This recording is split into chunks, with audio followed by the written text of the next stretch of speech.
বেঁচে থাকা বিশাল বিলাসিতা, বেঁচে থাকা এমন বিলাসিতা, বেঁচে থাকা আল্লাহর এমন নিয়ামত যে মানুষ সুবহানাল্লাহ বললে আসমান আর জমিনের খালি জায়গাটা নেকিতে পরিপূর্ণ হয়। মানুষ আলহামদুলিল্লাহ বললে নেকির পাল্লা ভারী হয়ে যায়।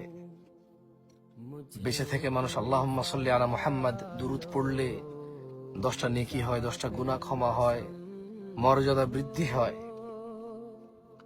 ওর প্রতি রহমত নাজিল হয় 10 বার। বেঁচে থাকলে ফজরের 2 রাকাত সুন্নত আদায় করলে দুনিয়া আর দুনিয়াতে যা আছে এর চেয়ে বেশি কিছু পাওয়া যায়।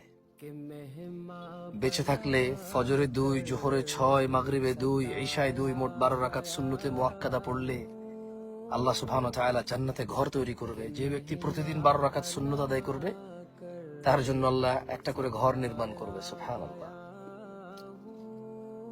বেঁচে থাকলে সাদাকা করা যায়, বেঁচে থাকলে মানুষের উপকার করা যায়, বেঁচে থাকলে আল্লাহর প্রশংসা করা যায়, বেঁচে থাকলে লাউ বালাগাত যুনুবুকা আনানাস সামা, যদি মানুষের গুনাহ আসমানের মেঘমালা পর্যন্ত ছয়, সুম্মা ইস্তাগফারতানি, আল্লাহ বলছে তারপর যদি সে আমার কাছে মাপ চায়, গফারতু লাক, আমি তাকে ক্ষমা করব, ওয়ালা উবালি, কারো পরোয়া করব না।